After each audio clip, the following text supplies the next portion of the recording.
시청자 여러분, 추석 연휴 잘 보내셨습니까? 남북예창 시작하겠습니다. 김여정 북한 노동당 부부장이 문재인 대통령의 종전선언 제안에 대해 흥미롭고 좋은 발상이라는 입장을 내놨습니다. 미국의 대북 적대시 정책 철회가 선결돼야 한다는 조건을 달았습니다. 특히 문 대통령은 종전선언의 당사자로 남북미 외에 중국까지 명시했는데요. 미중 간에도 미묘한 온도차가 나타나고 있습니다. 북한은 영변 핵시설을 재가동하고 열차에서 탄도미사일을 발사하는 등 긴장 수위를 계속 끌어올리고 있는데요. 북한의 이런 움직임을 우려하는 국제사회의 목소리도 커지는 분위기입니다. 준비된 화면 먼저 보시고 전문가와 함께 자세히 분석해 보겠습니다. 코로나19 확산세 속에서 전 세계 100여 개 나라 정상이 직접 참석한 제76차 유엔 총회. 문재인 대통령의 임기 내 마지막 유엔 총회 기조연설은 한반도 평화에 방점이 찍혔습니다. 문 대통령은 남북한과 미국 또는 남북미 중 4개국이 함께 한반도 종전선언을 하자고 제안했습니다. 한국전쟁 당사국들이 모여 종전선언을 이뤄낼 때 비핵화의 불가역적인 진정과 함께 완전한 평화가 시작될 수 있다고 믿습니다. 문 대통령이 유엔 총회 연설에서 종전선언의 당사자로 중국까지 포함시킨 건 이번이 처음이었습니다. 하지만 대내외적 상황을 고려하면 종전선언이 현실화되기까지 넘어야 할 산이 많습니다. 중국이 종전선언 논의의 장에 들어와 한반도에 대한 영향력이 커지는 걸 미국이 원하지 않을 수 있습니다. 실제 미 국방부는 종전선언 논의에 열려 있다는 입장을 밝히면서도 미국의 목표는 한반도의 완전한 비핵화라고 강조했습니다. 중국 외교부는 종전선언 논의 과정에서 정전협정의 당사자로서 마땅한 역할을 하겠다고 강조했습니다.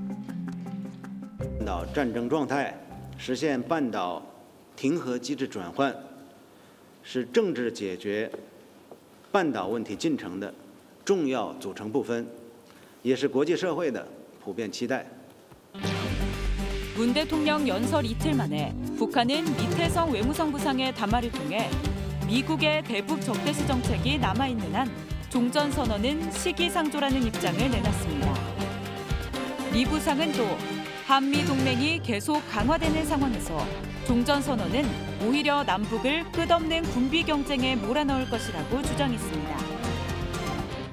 김여정 북한 노동당 부부장도 종전선언은 흥미있는 제안이자 좋은 발상이라며 남측이 적대적이지 않다면 관계 회복을 논의할 용의가 있다는 입장을 밝혔습니다. 다만 종전선언을 논의할 때와 조건이 적절한지에 대해선 따져봐야 한다고 밝혔습니다. 만약에 이 종전선언이 자신들이 요구하는 대북 적대시 정책의 완화를 의미하고 실질적으로 한미 군사훈련을 중단한다든지 이런 과정으로 연결될 수 있는 모멘텀이 될 수 있다면 북한도 호응할 수밖에 없어요. 북한은 유엔 총회에 앞서 국제사회에 보란 듯이 유엔 안보리 결의에 위반되는 군사행동을 감행했습니다. 왕이 중국 외교부장이 방한하고 우리 군 당국이 잠수함 발사 탄도미사일 SLBM을 처음 시험 발사한 날에 맞춰 북한은 탄도미사일을 동해상으로 발사했습니다. 터널 부근에 세워진 열차에서 시뻘건 화염을 내뿜으며 미사일이 발사됩니다. 북한판 이스칸데르로 불리는 KN-23 미사일입니다. 조선 동해상 800km 수역에 설정된 표적을 정확히 타격했습니다. 이동식 발사 차량이 아닌 북한 열차에서 미사일이 발사되는 모습이 공개된 건 이번이 처음입니다. 화물칸 안에 발사대를 눕혔다가 덮개를 열고 수직으로 세워 쏘는 방식인데 구소련이 개발해 운용했던 핵열차와 유사합니다. 터널 같은 것들을 이용해서 엄폐가 될 뿐만 아니라 이동할 때도 위장 효과가 있기 때문에 은밀성이 좀 더 보장된다고 할 수 있는데요. 철도가 파괴될 경우에는 기동이 불가능하기 때문에 작전적인 효율성은 낮은 편입니다. 북한이 탄도미사일을 발사한 건 우리 군이 독자 개발한 SLBM을 시험 발사하기 불과 2시간 전이었습니다. 남북한이 공교롭게도 같은 날 시험용 미사일을 발사한 겁니다.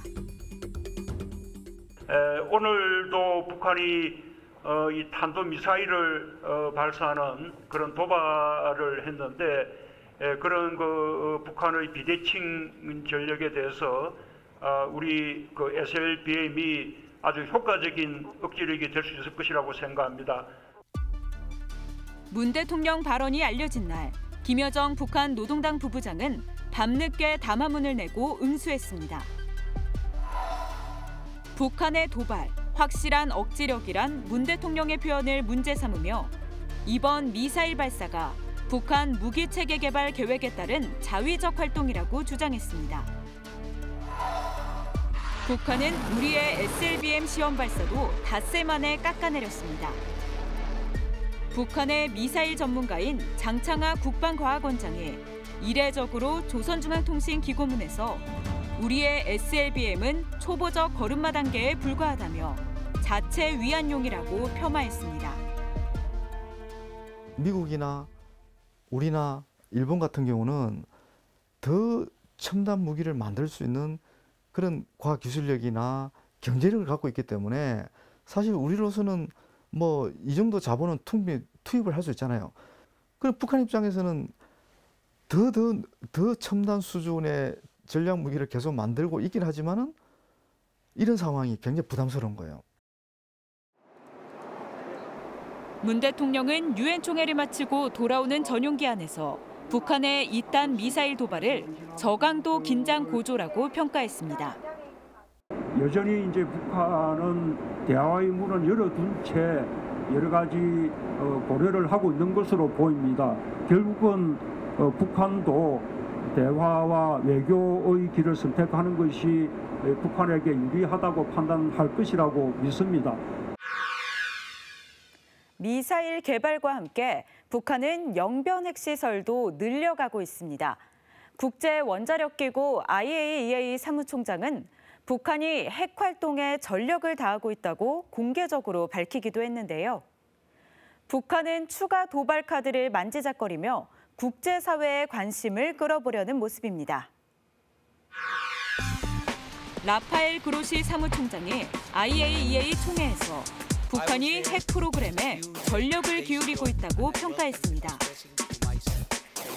그로시 사무총장은 최근 영변 핵시설 원자로 재가동 조짐이 심각한 문제라고 지적하면서 우라늄 농축 공장 움직임도 공개했습니다. 아울러 강선 지역 핵시설에서도 활동 징후가 있었다며 이는 유엔 안보리 결의 위반이라고 지적했습니다. 우리 군은 한미 정보 당국 간 긴밀한 협조 체계를 유지한 가운데 관련 동향에 대해서 예의주시하고 있다고 말씀드리겠습니다. 미국 대북 전문 매체 38노스는 북한이 영변 핵시설 내 경수로 남쪽에 새 건물을 짓고 있다고 밝혔습니다. CNN도 영변 우라늄 농축 공장에서 건설 작업이 진행 중이라며 북한이 무기급 핵물질 생산을 25% 늘릴 것이란 분석을 전했습니다.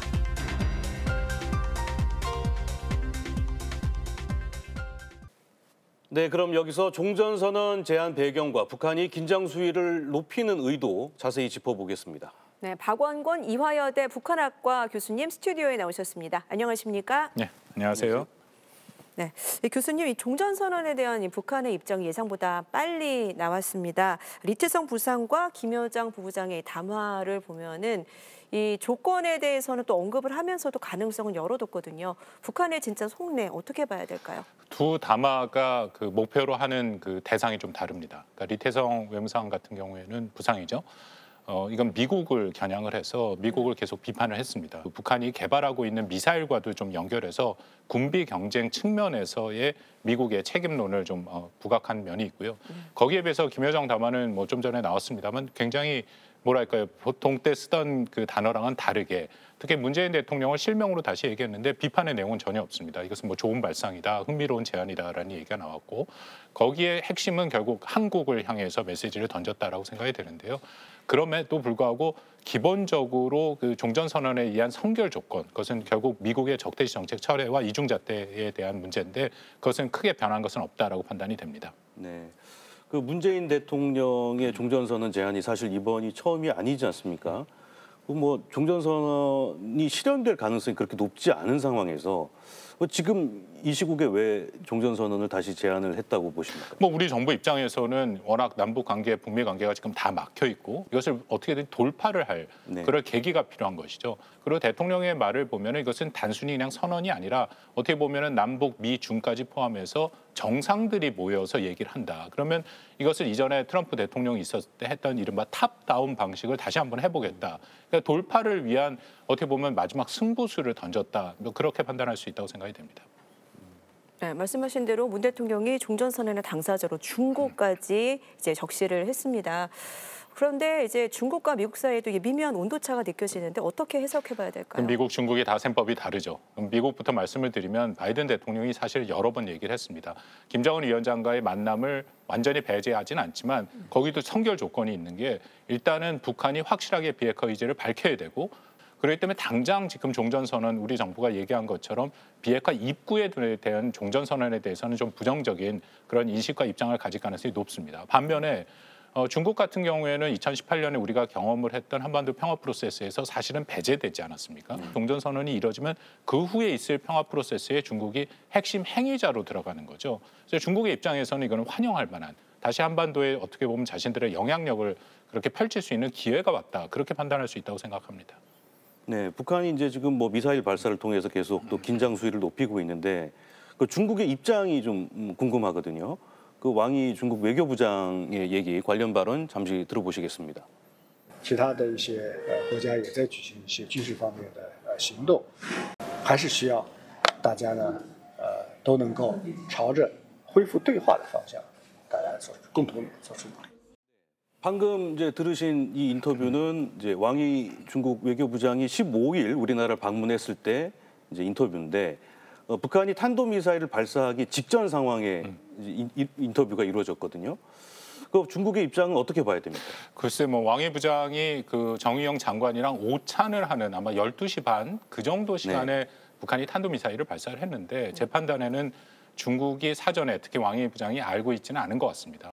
그 당일날 두 가지 굉장히 중요한 행사가 있었습니다. 하나는 그 오후에 우리 문재인 대통령이 SLBM 잠수함 탄도 미사일의 개발 그 시험 발사에 참여를 했었거든요. 또 하나는 한미일 그 북핵 정책 특별 대표들이 일본에 모여서 대화를 하고 있었거든요. 그러니까 북한은 그런 상황에서 자신들의 메시지를 좀 발신할 필요가 있었다고 판단이 되는데 사실 뭐 중국의 입장에서 썩 유쾌한 일은 아니었다라고 생각이 됩니다. 네, 북한의 영변 핵시설 주변의 움직임을 놓고 이게 실제로 핵무기를 생산하는 건지 아니면 이 비핵화를 위한 협상 카드인 건지 좀 궁금해지는데 어떻게 보십니까? 뭐 제 판단에는 둘 다라고 생각이 되는데요. 일단은 북한이 1월 8차 당대회 때 전술 핵무기 개발을 공포를 했습니다. 그래서 최근 쐈던 탄도미사일이나 순항미사일 같은 경우에도 이 전술 핵을 탑재할 수 있는 그런 미사일로 개발이 되고 있는데 전술 핵을 개발하기 위한 그 플루토늄은 영변 시설에서만 지금 나오고 있습니다. 그렇기 때문에 영변 시설을 재가동을 했다라고 생각이 되고요. 영변 핵 시설은 한미 정보 당국뿐만 아니라 사실 민간 위성에서도 아주 주목해서 보는 시설이거든요. 북한이 보내는 메시지는 분명하다고 생각을 합니다. 자신들을 말리지 않으면 자신들의 핵 저장고는 점점 더 찰 것이다라는 것을 보여줌으로써 미국을 압박하겠다는 의도가 있다라고 생각이 됩니다.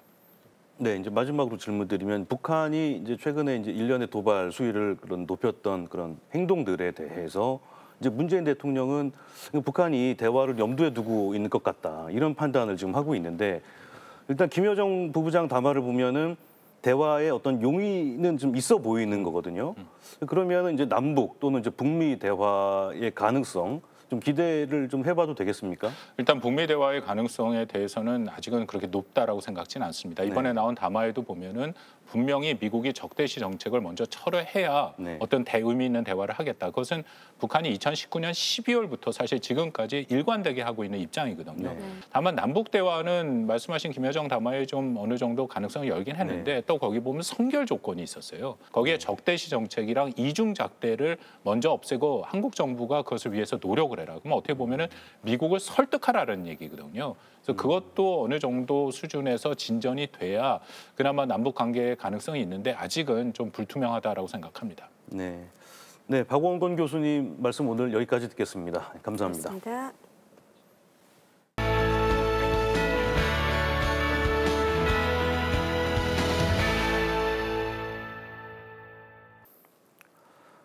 북한은 지난해에 이어 올해도 별다른 행사 없이 조용한 추석을 보냈다고 합니다. 코로나19 때문으로 보이는데요. 대신 북한의 농촌 들녘에선 벌써부터 가을 거지가 시작됐습니다. 일부 지역에선 우박 피해를 막기 위한 사투가 벌어지고 있다는데요. 북한의 올해 농사는 과연 결실을 맺을 수 있을지 함께 확인해 보시겠습니다. 가을 거지가 한창인 황해남도의 한 농장. 농장원들이 3, 4, 5 모여 잘 익은 옥수수를 수확하고 있습니다. 뭐니 해도 애써 지은 곡식을 거두를 때가 제일 흐뭇합니다. 이제 며칠 안 있으면 강내 가을 거지가 끝납니다. 황해 북도의 농촌 들녘에선 일찌감치 벼 수확에 들어갔는데요. 북한 당국은 가을 거지를 서두르라며 농민들을 적극 독려하고 있습니다. 하지만 가을철 이상 기후로 가을 거지는 비상등이 켜졌는데요. 최근 평안북도와 함경북도 등지에 최대 직경이 6cm에 달하는 우박이 쏟아졌기 때문입니다. 다 지어놓은 나달들이 우박 피해를 받으면은 벼 이삭에서 알들이 많이 떨어지면서 소출이 50 내지 60%, 심지어 90%까지 이렇게 감소되는 큰 피해를 받게 됩니다. 농촌 각 지역에선 우박과의 사투를 벌이고 있는 상황. 막 베어낸 벼 이삭이 우박에 맞지 않도록 볕단으로 묶어 잘 덮어줍니다. 알곡이 떨어져도 최대한 수확할 수 있도록 논물을 모두 빼는 것도 우박 피해를 줄이는 방법입니다. 머지않아 또다시 우박이 내릴 가능성이 있다고 예보된 상황. 몇 해 전에 우박 피해를 받았는데 그때 찾은 교훈이 있습니다. 우박이 내린다는 것을 기정사실화하고 미리부터 대책을 세워야 한다는 것입니다. 북한 당국은 농업 생산에 사활을 걸고 큰 성과를 내야 한다고 연일 강조하고 있는데요. 이제 막 수확을 시작한 농민들은 올해 목표 생산량을 달성하기 위해서 바짝 긴장하는 모습입니다. 우리의 진돗개에 해당하는 북한의 국견 알고 계신가요? 바로 2018년 남북 정상회담 당시 북측이 선물했던 풍산개인데요. 새하얗고 복스러운 털을 가진 풍산개는 호랑이도 잡을 만큼 용맹스럽다 이런 옛말이 있는데요. 북한 동물원에서 어떻게 사육하고 있는지 함께 보시겠습니다. 처손의 국견 풍산개도 북한 최대 규모를 자랑한다는 중앙동물원입니다. 북한을 상징하는 국견 풍산개들을 사육사들이 돌보고 있습니다. 자기 족수나 이 풍산개는 우리나라의 고유한 토종개입니다. 우리 손주들은 예로부터 사냥개 집수경으로 많이 이용했습니다. 풍산개는 평상시엔 온순하고 주인을 잘 따르지만 사냥할 땐 용맹스럽다고 조선중앙TV는 설명합니다.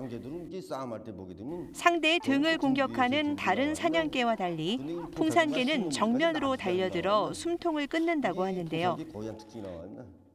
북한의 대외용 월간지 조선 9월호에서도 풍산개의 모습을 자세히 묘사했습니다. 북한 선전 매체들은 풍산개를 통해 우월한 민족성을 내세우고 있는데요. 사냥할 때에 서로 협동하고 서로 유해주고 이렇게 놓고 볼 때에 우리 민족의 기상을 그대로 닮은 개라고 말할 수 있습니다. 오랜 옛날부터 북한의 천연 기념물로도 지정된 풍산개. 북한에선 최고의 풍산개를 가리는 풍평회까지 열린다고 하는데요. 풍산개의 체형과 자세, 혈통 등을 보고 등급을 매기는 방식으로 평가가 진행됩니다. 국가보호동물인 풍산개의 표준 형태와 생물학적 특성에 대한 과학기술 지식을 보급함으로써 이 빠른 시일 안에 풍산개 순종 마리수를 더욱 누리는 데 그 목적을 두고 있습니다. (2018년) 평양 남북 정상회담 당시 김정은 위원장은 문재인 대통령에게 풍산개 한 쌍을 먹이와 함께 선물하기도 했는데요. 서울로 온 암컷 곰이가 최근 7마리의 새끼를 낳으면서 화제가 되기도 했습니다. 풍산개 식구들이 꽉 막힌 남북 관계에도 평화의 바람을 불러올 수 있을까요? 지금까지 요즘 북한은이었습니다.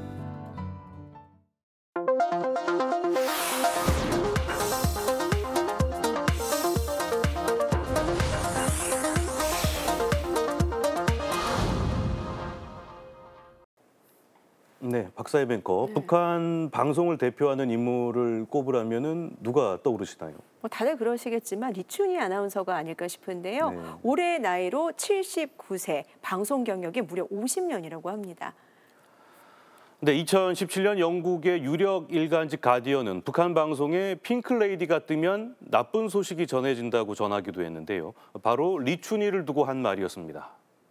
항상 근엄하고 단호한 말투로 북한의 중대 보도를 전하던 리춘희가 최근 화제가 됐습니다.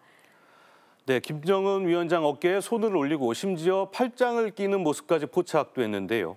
이런 모습은 북한 TV에 여과 없이 방송됐습니다. 북한 방송원 리춘희의 위상은 어느 정도인지 클로즈업 북한에서 집중 분석했습니다. 2012년 3월 국제 부녀절을 기념해 개최된 북한의 음악 공연.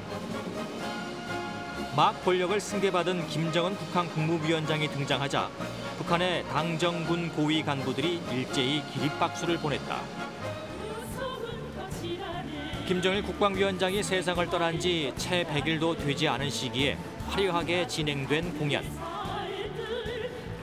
관중석에서 낯익은 얼굴이 포착됐다. 방송원 이춘희였다. 고령의 나이에도 즉흥적으로 무대에 올라 화려한 춤사위로 흥을 돋우었고 이 모습을 본 김정은 위원장은 연신 흐뭇한 표정을 지었다. 그로부터 9년이 지난 9월 9일 이춘희는 북한 정권 수립 73주년 기념 열병식에서 다시 한번 화제의 중심에 섰다.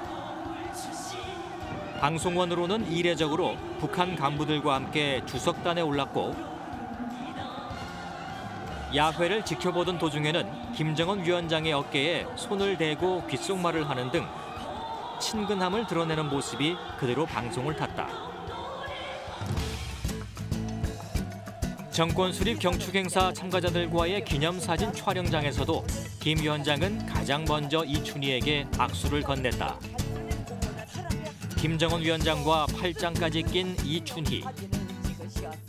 사실 리춘희는 굳이 우리와 빗대면 정부의 대변인의 역할을 장기간 그것도 독보적으로 수행하고 있는 고위 간부입니다. 흔히 조선중앙TV 방송원을 나라의 보배로 여기는데 리춘희 같은 경우는 국보급 아나운서인 거죠. 1971년 방송원 생활을 시작한 이춘희. 당시는 북한이 제5차 당대회를 통해 온 나라에 텔레비전화를 선포한 시기였다. 당시 당 선전 선동부를 이끌었던 김정일 국방위원장은 방송원의 방송 화술까지 직접 지도한 것으로 알려져 있다. 이춘희도 자신의 박력 있는 화술이 김정일 국방위원장의 조언에 따른 것이라고 이야기한 바 있다. 영광을 지녔습니다. 이 방송 화술은 공격 정신으로 일관돼야 한다는 참으로 심오하고도 독창적인 사상을 밝혀주셨습니다. 이춘희가 외부 세계에 얼굴을 알리기 시작한 것은 2000년 첫 남북 정상회담이다. 김대중 대통령과 일행을 교양신의 연도에서 각계층 근로자들이 환영한 소식을 보내드리겠습니다. 이후 이춘희는 북한의 대표 방송원으로 자리매김한다. 검정색 상복 차림으로 김정일 국방위원장 사망 소식까지 전했던 이춘희. 위대한 용도자 김정일 동지께서 급병으로 소거하셨다는 것을 가장 비통한 심정으로 알린다. 김정일 사망 당시 북한에 거주했던 탈북민도 방송원 이춘희의 선동 능력을 실감할 수 있었다고 이야기한다. 울음이 안 났어요. 예, 김정일 죽었을 때는 동상에 갔을 때 이춘희 목소리를 듣고 그럴 때 자기절로 눈물이 막 나오는 거예요. 이춘희가 엄청 방송하면서 정말 장군님, 수령님 어떻게 이렇게 가셨는가 하면서 막 방송할 때 사람들이 그 방송을 보고 더 슬픔이 잠기고 더 울었거든요.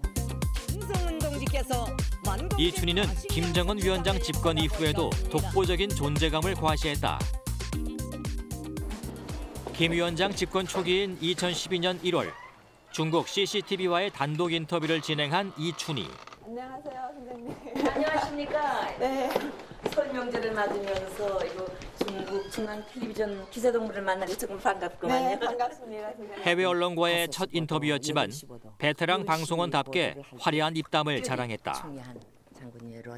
여러분 안녕하십니까? 오늘은 조중 두 나라 인민의 민속 명절인 설 명절입니다. 그럼 지금부터 오늘 중앙 텔레비전 방송을 시작하겠습니다. 처음으로 방송 시작한 그러면서도 이춘희는 나이에서 오는 한계를 솔직히 털어놓기도 했다. 이 화면 턱 나갈 때 보면 어린 동무들한 게 곱단 말이에요. 젊었으니까 화면은 확실히 곱고 젊어야 되겠다. 그거 느끼면서 2013년 대만의 한 민영 방송국이 방송한 영상. 외신 기자들이 대거 초청된 북한의 전승절 열병식 현장에서 대만 방송국은 단독으로 이춘희를 인터뷰했다. 대만에서 제일 그 유명한 춘희 선생님을 내가 언제가 제일 존경한다. 그렇습니까? 감사합니다. 이렇게 만나서 진짜 반갑습니다. 오늘 만족하게 다 취재 촬영했습니까? CCTV와의 인터뷰와는 달리 방송 활동에 대한 의욕도 드러냈다. 나도 이제 나이가 많지만이 앞으로 더 잘해서 인민들에게 기쁨을. 조선민주주의인민공화국 창건 한때 은퇴설이 돌기도 했지만 2016년 이춘희는 중대 보도 방송을 통해 다시 한번 강렬한 인상을 남긴다. 조선의 첫 수소탄 시험 완전 성공. 남북관계 경색의 결정적 계기가 된 북한의 4차 핵실험 발표를 직접 전한 것이다. 지구 관측 위성 광명성 4호 성과적으로 발사. 한 달 뒤엔 대륙간 탄도미사일 개발을 위한 우주 발사체 광명성 4호 발사 소식을 전했고 이후 기념연회에 참석해 김정은 위원장 옆에서 눈물을 훔치기도 했다. 2016년 한미연합훈련을 겨냥해 북한은 사상 처음으로 인민군 최고 사령부 이름으로 중대 성명을 발표했다. 당시 이춘희는 군복을 연상시키는 차림으로 눈길을 끌었다. 1차 타격 대상은 동족 대결의 모략 소굴인 청와대와 반동 통치 기관들이다. 2017년 9월 트럼프 전 미국 대통령을 비난하며 발표된 김정은 위원장의 첫 성명도 이춘희가 직접 대독했다. 미국의 늑다리 미추광이를 반드시 불로 다스릴 것이다. 호소력과 전달력만 본다면 타회 추정을 불허하죠. 내부 결석이 어느 때보다 중요한 시기를 맞아 여전히 가장 중요한 뉴스를 이춘희가 담당하고 있는 것으로 보입니다. 50년째 북한 체제의 간판 방송인으로 활약하고 있는 이춘희. 최고 지도자 어깨에 팔을 올리고 팔짱까지 낀 방송인이 북한 체제에서 또 나오기는 당분간 어려울 것으로 보인다.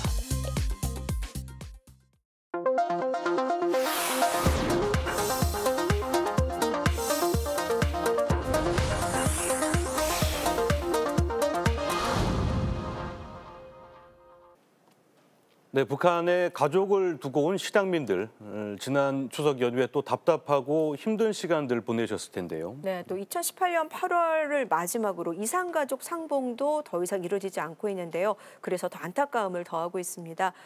최혜원 리포터, 고향 땅을 바로 앞에 두고도 가지 못하는 실향민 분들을 만나 뵙고 왔다고요. 네, 경기도 김포시 애기봉 근처에서 살고 있는 실향민들이었는데요. 북한 땅과 불과 1.4km 떨어진 아주 가까운 곳이었습니다.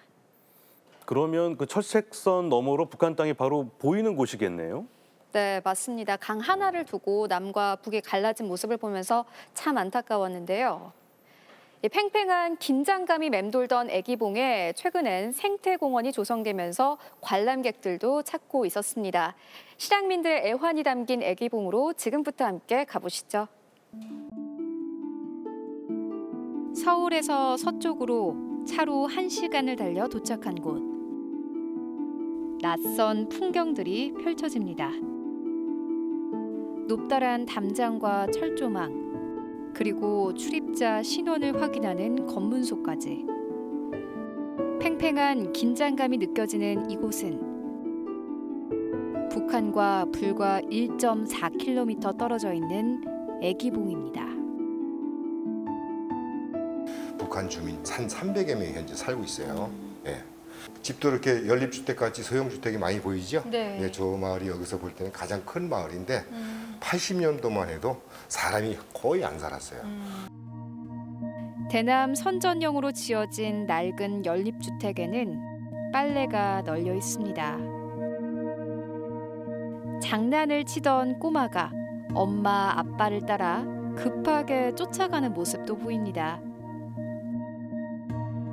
평범한 농촌 마을처럼 보이지만 대남 초소와 군사 시설들이 설치된 북한의 최전방 지역입니다.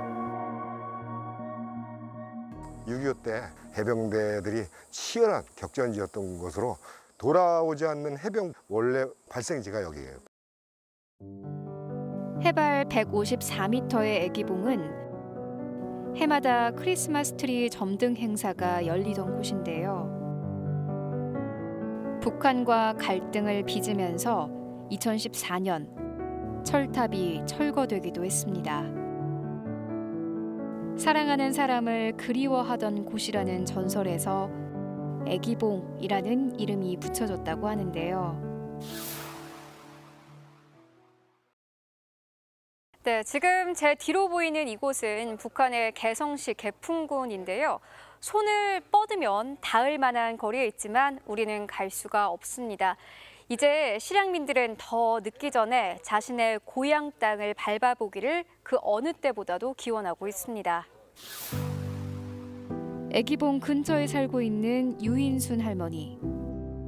강 건너 개풍군이 고향인 할머니는 가족들이 그리울 때면 철책 주변을 찾습니다. 그 사람 고향인 저기가 저쪽에. 저 아래가 내 고향이야. 아 이젠 뭐 틀렸지 뭐 내가 죽을 때가 됐는데 뭐 마음은 해서 뭐래. 이제 내가 죽을 때가 된 걸. 북녘의 풍경을 바라보고 있노라면 강가에서 뛰어놀던 어린 시절이 떠오릅니다. 유인순 할머니는 한국전쟁 때 오빠와 함께 피난길에 올랐는데요. 곧 따라오겠다던 부모님은 끝내 만날 수 없었습니다. 부모님 이북에 다 계시고 난 나오고 그 어머니 아버지는 연세가 많으니까 100몇 살인데 다 돌아갔지 뭘. 이북을 누가 왔다 갔다 하나 뭘 어떻게 소식을 들어. 그렇게 생이별을 한 지 70년 남짓. 13살이던 어린 소녀는 가정을 이루고도 평생 애기봉을 떠나지 못했습니다. 18살은 나한테 시집 왔다고. 그렇게 고생을 많이 했다 이제 그런 얘기야.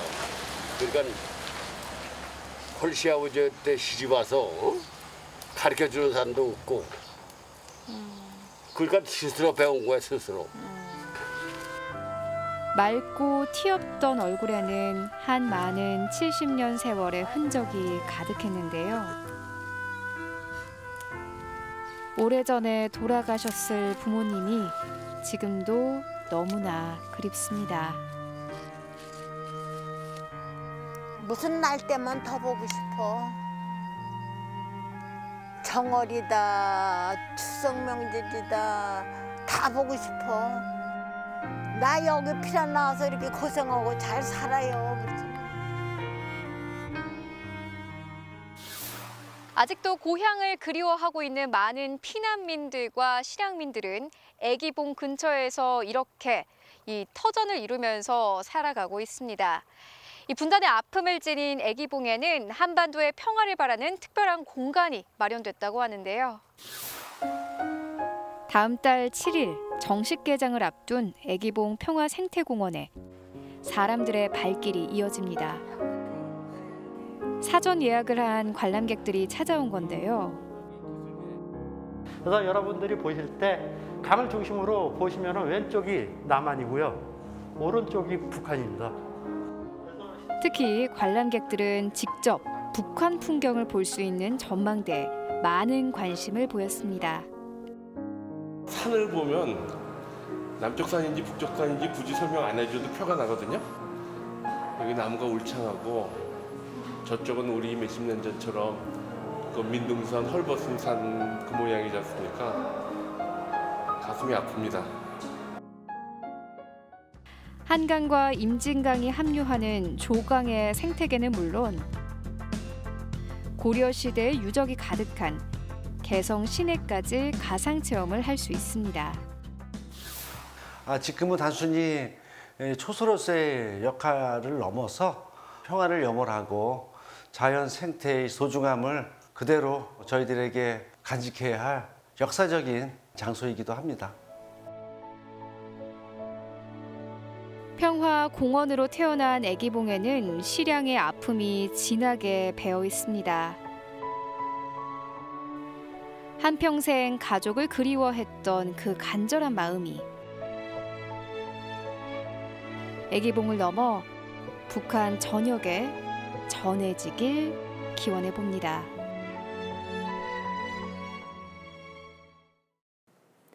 남북의 썰 6회, 115명 의문의 죽음, 칼기 폭파 사건 편 영상이 남북의 창 유튜브 채널에 업로드됐습니다. 칼기 폭파범 김현희는 왜 1987년 대통령 선거 하루 전날 우리나라로 압송된 걸까요? 주요 영상 잠시 보시겠습니다. 많은 분들이 관심을 가질 수밖에 없는 사건이에요. 중동의 근로자들이 이제 탑승한 비행기가 시한폭탄이 작동이 돼서 그런 폭파가 발생하고 비행기가 실종이 됐다. 북계 김정일의 지령에 따라 자행된 가공할 만행임이 밝혀졌습니다.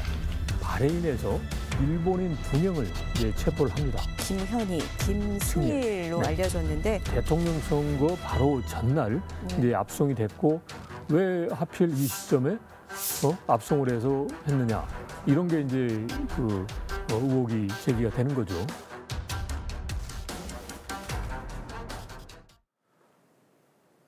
저희가 준비한 소식은 여기까지입니다. 평양 시내 야간 분수쇼는 어떤 모습일까요? 마지막 영상 보시면서 남북의 창 마치겠습니다. 함께해 주신 여러분 고맙습니다.